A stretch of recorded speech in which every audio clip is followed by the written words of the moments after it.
পণ্যগুলো আমরা অবশ্যই অবশ্যই ব্যবহার করবো না।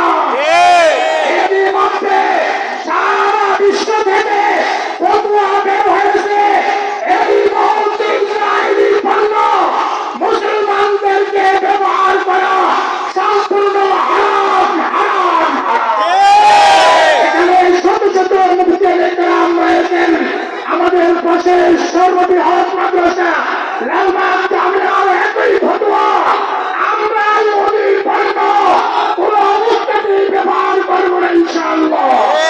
সুতরাং ভাইরা আমার, আমরা দুর্বল হতে পারি, আমরা সংখ্যায় কম হতে পারি, ইমানের দিক দিয়ে আমরা মজবুত ইনশাআল্লাহ।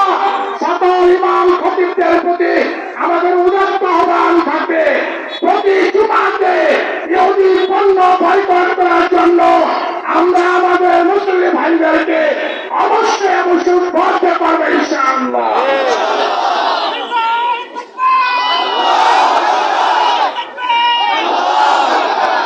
সংগ্রামী সাথী বন্ধুগণ,